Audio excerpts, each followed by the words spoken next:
Shtetet e Bashkuara të Amerikës kanë vendosur që të futen në Venezuelë dhe të arrestojnë Maduron, presidentin e këtij shteti. Për të folur mbi këtë vendim të Donald Trump, kam të ftuar në një lidhje direkte analistin e njohur Fatmir Merkoçi. Zoti Merkoçi, faleminderit shumë për intervistën. Faleminderit edhe juve. Zoti Merkoçi, si e cilësoni këtë veprim të Shteteve të Bashkuara të Amerikës? Ishte një gjë përgatitur dhe deklaruar me kohë, ku presidenti i Amerikës e kishte shpallur luftën kundër drogës, korrupsionit si prioritet të politikës të jashtme të Amerikës, pasi droga dhe korrupsioni, pastrimi i parave janë pjesa e cila financohet dhe financon grupet terroriste për të kryer aktet e një pasnjëshme të cilat kanë sjellë pasojë në gjithë globin. Kjo lloj lufte e shpallur nga Trumpi dhe e deklaruar për Venezuelën për kaq kohë se nuk është një sulm i cili u bë në mënyrë të beftë, por ishte një sulm i parapërgatitur pas disa lajmërive që Trumpi i bënte Maduros për kthimin e politikës tij ose tërheqje më mirë themi nga politika, një mesazh që Maduro nuk ditë ta lexojë, nuk e lexoi, nuk e bëri, por vazhdoi me atë lloj politike të tij, gjë që detyroi më pas Donald Trump merrte një vendim, sepse duhet kuptojmë është direkt vendimi i Trumpit sulmi ndaj Venezuelës, dhe ajo që të bën përshtypje është që pati një operacion special sipas lajmeve, i cili arriti të marrë themi të arrestoi në godinën e tij, në pallatin e tij, presidentin Maduro bashkë me bashkëshorten e tij, dhe t'i dërgoi në Amerikë për t'u përballë drejtësisë amerikane. Kjo është kur preket siguria e Amerikës, unë kam thënë gjithmonë, nëse preket siguria e Amerikës, amerikanët nuk të falen për sa i përket sigurisë së Amerikës. Kjo është taksative dhe këtë e vërtetuan pavarësisht nga kosteve e lartë që mund të kenë shpenzuar për të bërë këtë lloj operacioni, por kur operacioni pastaj del me sukses, çdo gjë mbyllet dhe është justifikuar, domethënë çdo lloj gjë. Tash priten zhvillime të mëtejshme, por lajmet e para janë që është marrë presidenti dhe do përballet me drejtsinë amerikane. Ky është lajmi që po merr, domethënë në të gjithë botën. Dikush mund ta quajë si ndërhyrje në punët e brendshme, dikush mund ta quajë si pushtim, rrëmbim, por ajo që është kryesorja është për të dalë tek ajo pjesa e lufta kundër majtisëve, themi, atë që ka luftë që ka shpallur dhe brenda Amerikës, e ka shpallur si organizatë terroriste. Sorosin, këtu kemi të bëjmë me vende majtiste, vende të cilat vazhdojnë me atë internacionalizmin e tyre, vazhdojnë me politikat e tyre duke i varfruar popujt dhe duke u pasuruar vetë. Kjo është ajo që bën, domethënë, sens për sa i përket këtij sulmi që bëri Amerika në Venezuelë. Reagimet ishin të paktën nga vendet fqinje të Venezuelës, të cilat janë edhe ata janë vendet me Amerika Latine zakonisht kryesisht janë vendet të politikave të majta, janë me atë internacionalizmin e tyre, vazhdojnë ata me ato guerilet, me atë idenë e imperializmit e më the tash. Kështu që ky lloj sulmi ishte për t'i treguar edhe vendet e tjera që jeni në këtë lloj linje, domethënë do të përballen me këtë lloj linje, nuk keni ku shkoni nëse do të vazhdoni akoma me ato dhunën, qoftë verbale, qoftë institucionale, që ata bëjnë, duke bërë pas parasysh se nuk bëjnë absolutisht asnjë lloj zgjedhje, gjitha i kanë farsa dhe propagandën. Do të shohim tashmë se si do reagojë, do jetë aftë opozita venezuale të ndërhyjë për t'u bashkuar kësaj linje dhe për të bërë diçka atje në Venezuelë, për të kthyer politikën e Venezuelës, apo do rrihen pasiv dhe do presin pastaj çdo gjë të komanduar nga Amerika. Kjo është për të parë në ditët vijim. Zoti Merkoçi, një ndërhyrje mjaft precize pa pasur humbje jetësh nga ushtria amerikane, çfarë tregon kjo, çfarë niveli të përgatitjes ushtarake tregon kjo për Shtetet Bashkuara të Amerikës? Ajo tregoj edhe një herë që është superfuqi në armatim apo në ndërhyrje speciale, mos harroj se janë në këtë ndërhyrje kanë qenë deltat që kanë bërë gjithë operacionin, nuk kanë qenë pjesa tjetër, ka qenë delta që kanë bërë operacionin.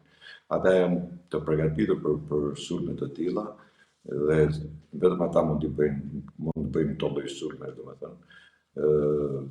Plus armatimin që kanë, plus po ajo që është më kryesorja është ajo pjesa që kanë qenë të mirë informuar për vendodhjen e Maduros ku ndodhesh, apo për të gjithë pozicionet luftarake që janë. Po të shohësh edhe goditjet që janë për bazave ushtarake, dhe një nga bazat më mëdha që kanë pas këta në Venezuelë është goditur, dhe këtë lloj informacioni domethënë mund ta kenë vetëm në Shtetet e Bashkuara të Amerikës, sepse vetëm ata mund t'japin dhe të marrin këtë lloj informacioni përsa i përket. Venezuela nuk e ka atë nivel të ushtrisë. Mos harrojmë, ju thash edhe një herë që ata janë një vend i cili vërtet kanë edhe një komandë të përgjithshme, po janë një vend të cilët ushtarakisht ata veprojnë sipas kokës së tyre, pra janë të ndarë në segmente apo në vetë qeverisje themi përsa i përket ushtrisë nuk presin urdhra. Po ajo që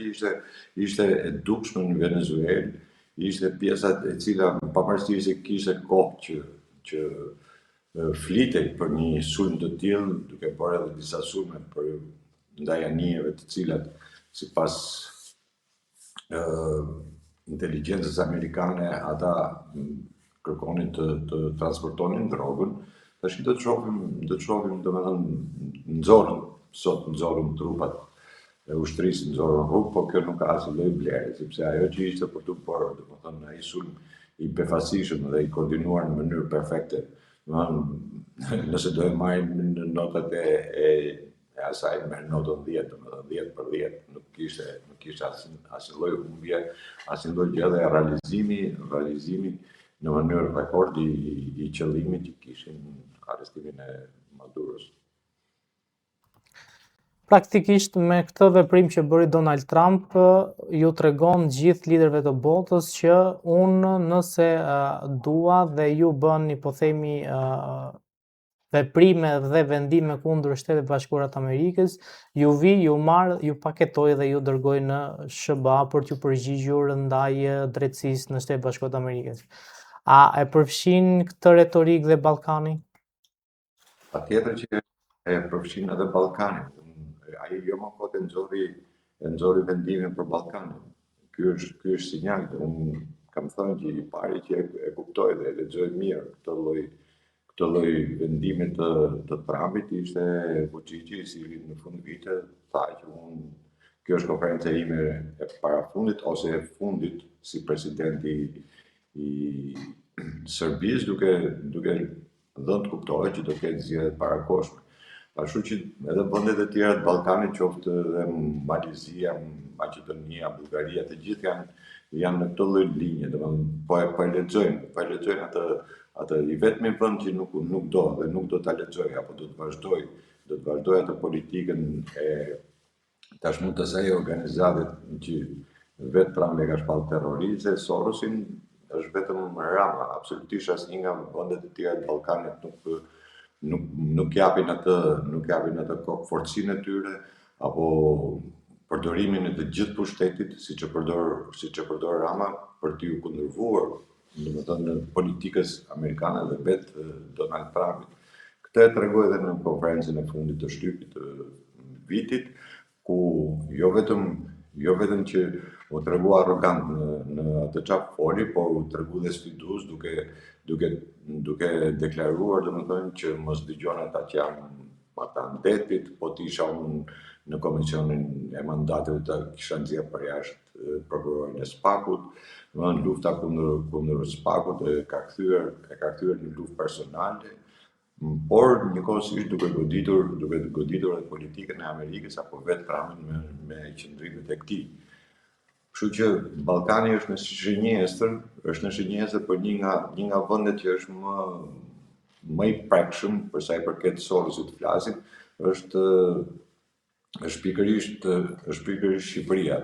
Dhe nëse do ta veni re në Shqipëri, unë kam thënë që ky do mundohet edhe të mbledhë rreth vetes të gjithë sorosianët, ku janë, kush janë, domethënë do t'i marrë, do t'i mbledhë për t'i futur aty në qeverinë atë guackën e tij dhe për të bërë të mundur që çdo vendim i SPAK-ut, çdo kërkesë e SPAK-ut për sa i përket imunitetit të deputetëve, ta bëjë të pamundur, pra ta kthej tashmë parlamentin ta kthej në një barrierë të pakapërcyeshme të SPAK-ut. Shohim a do t'ja dalë dot. Unë them se nuk do t'ja dalë sepse Amerika ka një plan B, nuk do vazhdojë me të njëjtin plan që ka. Ashtu siç e bëri me Maduron, që ja kërkoi një herë, ja kërkoi dy herë, i bëri presione të ndryshme, ai vazhdoi atë lojën pastaj derisa arriti në atë operacion. Ndoshta këtu nuk arrit me një operacion të tillë, se nuk ka nevojë një operacion të tillë bëhet në Shqipëri, por ka, domethënë në dorë ka qoftë çështjen me Gonigan, më kam thënë qoftë çështjen me Gonigan, qoftë çështjen e Sinaloas. Janë dy çështje që Rama mund të merret dhe mund të dërgohet në Amerikë për të dalë para drejtësisë amerikane, pikërisht për shkeljen e sigurisë Amerikës. Atë shkelje që ka bërë në Shqipëri, domethënë që ka shkel siguri kombëtare tek ne dhe çuditërisht duke ne nuk ndihet kjo lloj trishnie, sepse një njeri që shkel sigurinë kombëtare, akshije, keshje, janë siguria kombëtare. Unë kam thënë që ky porti i Durrësit do të jetë porti i cili do t'ju haj kokën të gjithë këtyre, sepse aty është prek vërtet siguria kombëtare e Shqipërisë, por është prek edhe siguria kombëtare e NATO-s edhe Amerikës bashkë. Kështu që do ketë veprime edhe në Shqipëri, patjetër. Dhe Ballkani është një pikë e nxehtë, të themi, për sa i përket asaj strategjisë që ka Amerika në Ballkan për ta mbajtur Ballkanin, mos ta lej në atë projektin e Bashkimit Evropian. Ai projekti i Bashkimit Evropian, kur unë kam thënë që unë nuk dua të futem në Bashkimin Evropian. Nuk më pëlqen Bashkimi Evropian, nuk dua të futem sepse është një kooperativ. Shumë kush e ka marrë edhe si një thënie, si deklaratë qesharake. Por të gjithë veprimet që po bëhen në Bashkimin Evropian po tregojnë hapur që dhe vendimi që ka marrë Trumpi për Bashkimin Evropian është vërtet ai kundërpërgjigje që jep politikës së Bashkimit Evropian. Në politikën e Bashkimit Evropian do ta shihni, do të dalë dhe Meloni do jetë një nga ato që do ta nxjerrë më së shpejti, është varfërimi i vendeve të Ballkanit dhe përdorimi i vendeve të Ballkanit në qendra refugjatësh. Nëse do të shihni, Rama ka marrë një vendim për të hapur 20 qendra refugjatësh dhe ky është projekti i Ballkanit. Dhe çuditërisht e gjithë politika shqiptare vrapon me termin që do të futemi në Europë, do të futemi në BE, do të futemi këtu, ku do futemi? Tek ai vend që është i korruptuar, tek ai vend që përdor vetëm politika të majta dhe është i llabëruar nga e majta dhe nga korrupsioni. Dhe do shihni se sa është korrupsioni në Bashkimin Evropian. Kështu që sovraniteti i vendeve është ai që vendos dhe sovraniteti i vendeve është ai që e mban gjallë një kom. Ajo që politika sorosiane ka, çka ka? Heqjen e identitetit kombëtar, dhe shpopullimin e vendeve. Gjë që deri tek ne e ka realizuar. Themi atë që është. Tek ne e ka realizuar. Tash të shohim ndërhyrjen e Amerikës se të politikës amerikane dhe veprimet që do bëjë ajo për sa i përket Ballkanit dhe Shqipërisë. Shqipëria është çerdhe e Sorosit. Duhet të kuptojmë drejt, Shqipëria në të gjithë 35 vjeçarin e kam rritë thënë me mira herë që në 35 vjet Shqipëria ka ndjekur politikën e Sorosit dhe prandaj jemi në këtë vend ku jemi që vendi i cili bëhet kalimi i drogës, vendi që pastrohen parat, vendi që ka një korrupsion masiv dhe një vend që është arritur të ndërtohet mafia shtetë. Dhe po ta vesh re, dy gjëra janë në politikën shqiptare. Ajo që në 35 vjet partit apo në atë sallën e kuvendit nuk është përmendur asnjëherë që të ndërtojmë kapitalizmin, sepse nuk duan kapitalizmin, ta duan thjesht ekonominë e hapur. Ato ekonomi të hapur që pranojnë gjithë krahët, nuk ka asgjë. Ndërsa fjalën kapitalizëm nuk e përmendën kurrë, dhe ajo që është tjetra pastaj është që kur nga këta nuk duan ta pranojnë që Rama ka ndërtuar mafia në shtet. Dhe arsyet le t'i tregojnë vetë pse nuk e pranojnë, është e drejtë e tyre. Por unë në fakt them atë që për 35 vjet në Shqipëri qoftë opozita e sotshme nuk e ka përmendur një herë që Shqipëria do të ndërtojë kapitalizmin, por jemi gjithmonë në tranzicion. Jemi i vetmi vend që kemi 35 vjet tranzicion dhe vazhdojmë në tranzicion pa asnjë lloj pikësynimi. Dhe futjen Bashkimin Evropian ta e kërkojnë për të mbyllur të gjithë ato pislliqet që kanë bërë brenda Shqipërisë dhe për t'i transferuar me atë pjesën që ne do futemi në Bashkimin Evropian. Kështu që është një politikë e mirë menduar e Amerikës, është një politikë e cila e di mjaft mirë që vendet e lindjes dhe sidomos Ballkani është i implikuar dhe i kapur nga Sorosi, nga politika e majtë. Më mirë themi tashmë nga politika e majtë dhe kështu që kjo politikë duhet ndryshuar, sepse për sa kohë po ndryshon në gjithë botën po evoluon, domethënë e djatha po ecën përpara tashmë nuk ka më kthim pas. Atëherë duhet të ishte edhe Shqipëria duhet të ishte në këtë lloj linje. Me sa duket, politika shqiptare nuk e pranon të djathtën, nuk pranon kapitalizmin, duan të ngelen ke ajo e majta, duhet të ngelen tek ai ekonomia e tregut dhe të vazhdojnë ta shtypin këtë popull apo ta varfërojnë këtë popull në mënyrë maksimale. Amerikanët e dinë shumë mirë, sepse janë prezent këtu qoftë me Vulluinë dhe qoftë me Lehën. Loja që po luhet me Spakun, bariera që po i bëhet Spakut, por dinë mjaft mirë edhe varfërinë dhe shtypjen që i kanë bërë këtij populli, i kanë bërë nëpërmjet votimeve, nëpërmjet atyre ligjeve të cilat kanë qenë gjithmonë në disfavor të qytetarëve, qoftë edhe ligjin elektoral të zgjedhjeve, qoftë ndarjen e territoreve, në të gjitha po t'i shohim, qoftë edhe në kushtetutë, ja kam thënë edhe herë. Pse jemi ne vendi domethënë guacka e Sorosit? Sepse ne kemi futur edhe në kushtetutë Sorosin. Domethënë shoqëria civile ndodhet në kushtetutë dhe me shoqërinë civile ky ka kapur gjithë institucionet. Pra nëpërmjet Sorosit ka kapur gjithë institucionet. Po të shihni për shembull gjykata kushtetuese në vendimin që mori për Ballukun, 3 gjyqtarë që ishin gjyqtarë që kanë punuar gjyqtar, të 3 ishin kundra dhe bën një argumentim shumë mirë ligjor. Ndërsa të 5 të tjerë, të cilët drejtohen nga Gendi Ibrahimi, kryetari i Sorosit, atëherë të 5 morën një vendim kundra dhe me një argumentim banal. Domethënë vetëm argumentimi një gjyqtari i gjykatës kushtetuese nuk mund të ishte, nuk ishte edhe një gjyqtar i shkallës parë më të kushtetues, por gjithsesi ata e morën atë vendim, majnë ata përgjegjësi tashmë për atë çfarë bën. Dhe duke qenë se Rama tashmë ka frikën e gjykatës kushtetuese, se do shihni që ajo gjykatë kushtetuese nga 5-3 ka për dalë 8-0 në vendimin tjetër, se presionin e morën ata e panë në reagimin e të gjithë vendeve, tash ai kërkon që të vej barierë, të vej parlamentin. Vej parlamentin sepse presidentin ai dihet që firmos ai se ai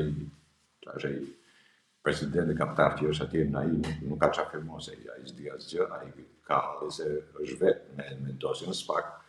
Kështu që ai tashmë kërkon të vej barierë parlamentin dhe të gjithë politikën që do të kërkoj zhvillimin e ngjarjeve të Shqipërisë. Viti 2026 them se do jetë viti përmbyllës për sa i përket kësaj lloji politike dhe këtyre lloj para politik i kam qenë gjithmonë para politik, se vetëm politikanë nuk janë. Kështu që do të shohim tash se ti do heci, por shpresat janë domethënë se çka ishte 2025 u kopsitën, u mbyllën, domethënë shumë afera janë mbyllur dhe kanë shku para derës kryeministit, tash i kërkohet vetëm hapja derës kryeministit, tash gjithë model. Zoti Merkolçi, faleminderit shumë për intervistën. Faleminderit edhe ju.